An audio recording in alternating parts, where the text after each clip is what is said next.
And Erica said to me, we need to get a move on, basically.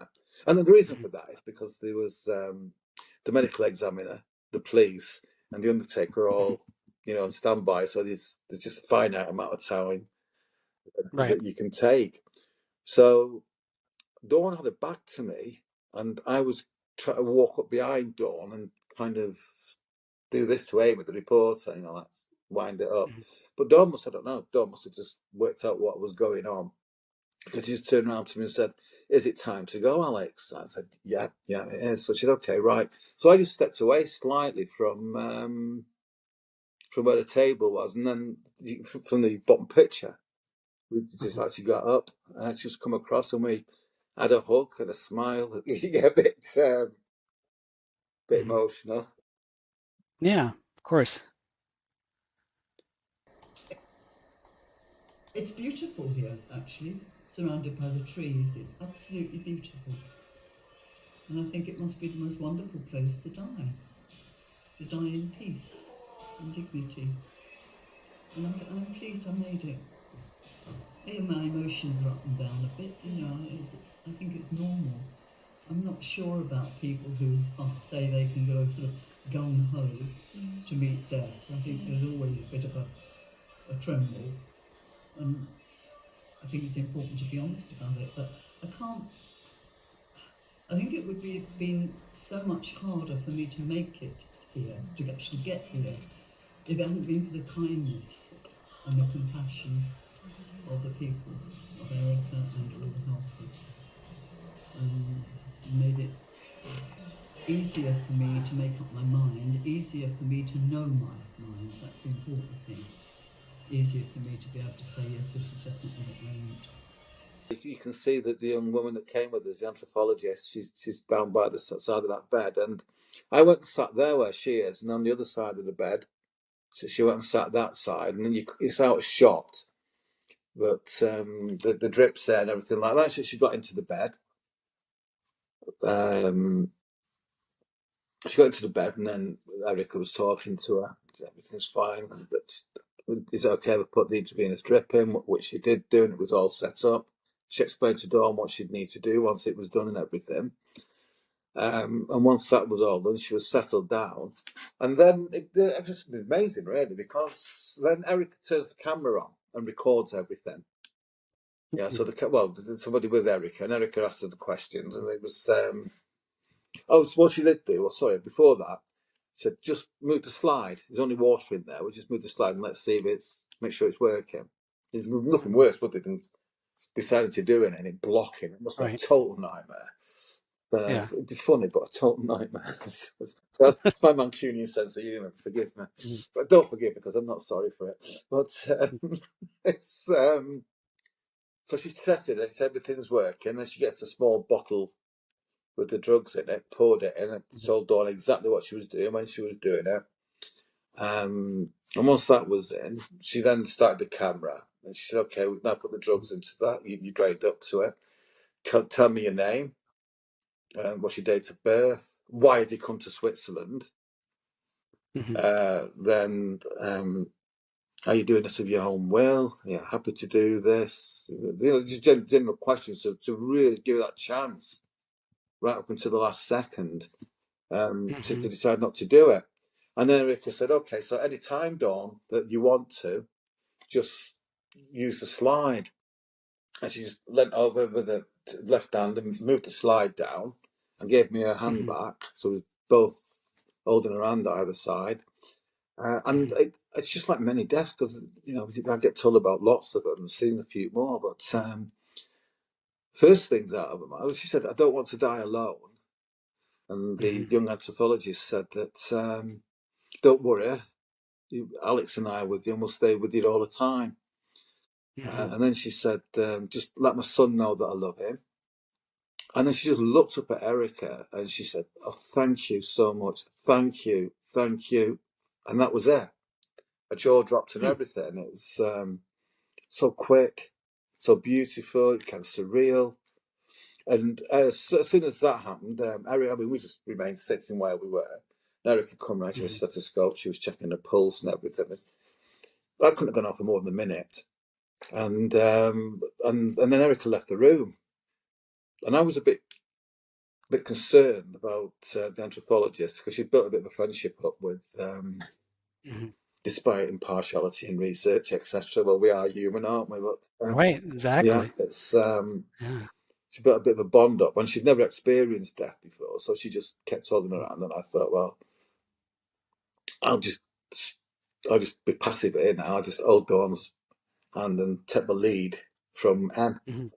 So that's what I did. I think it must have been about 10 minutes after that.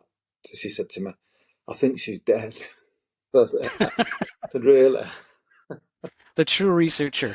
Yeah, really? She said, yeah. So I think she was dead when Erica walked out the room, if I'm being perfectly honest, but never mind.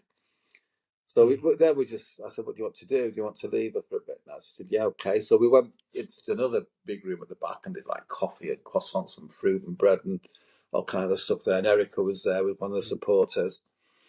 And then we just started talking. We had to wait then for I phoned up the police and the medical person, and they're going to come out. They was in there an hour. Wow. Was in there an hour. I mean, lucky if you get a doctor to look here for an hour if you're alive over it. Right. Never mind when you die. But they do. I mean, and that's what Erica said at one stage. You're going to have to tell Dawn to stop drinking now. You know, she might be. I mean, it was a big magnet of champagne. She had a fair amount of it, but you know, she might be able to drink all of it, not be drunk, but don't want any smell.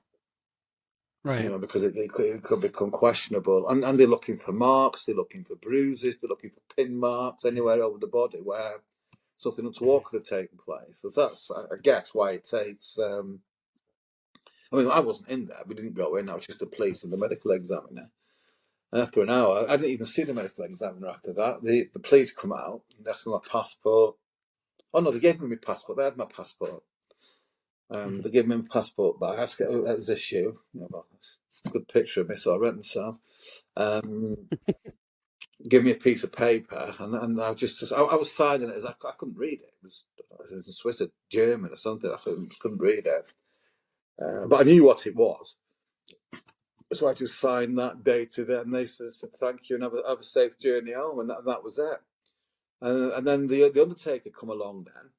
So we said the anthropologist wanted to have some chats with Erica, you know, about what she does, how she does it, what she thinks about it. So I just kept drinking coffee and coffee and coffee. I was quite happy.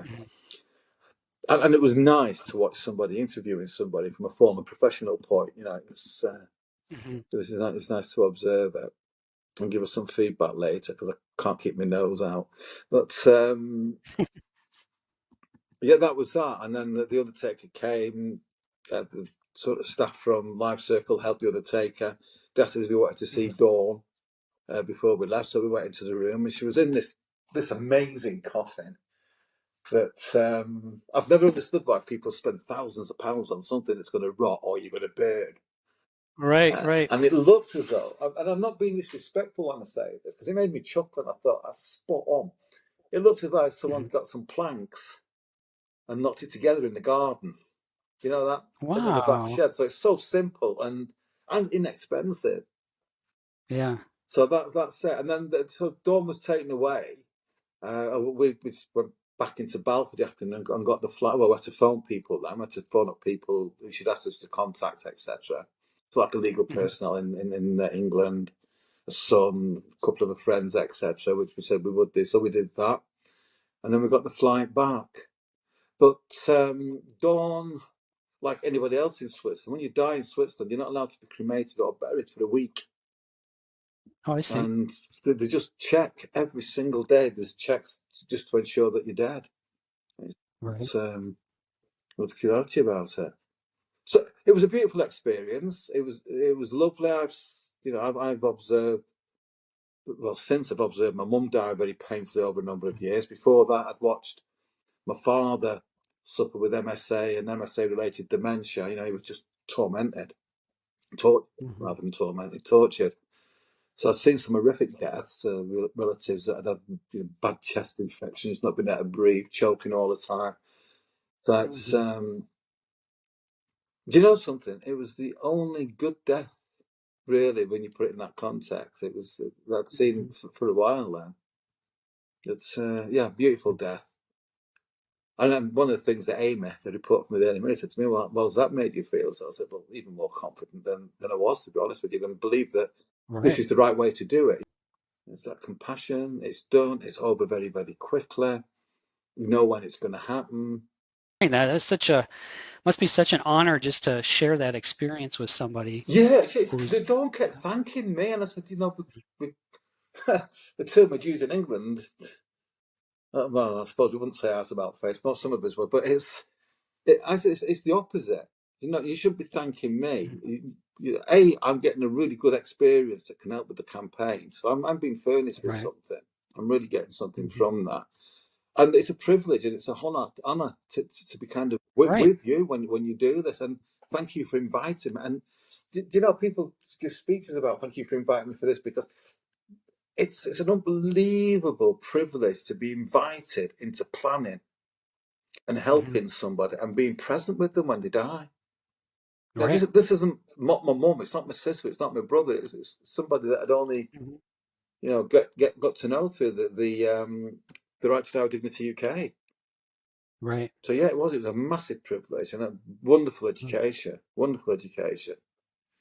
and it really, really consolidated my beliefs. I think that was a good thing. It informed them, it fed them, it nurtured them, and I didn't think that was possible. I really didn't think that was possible.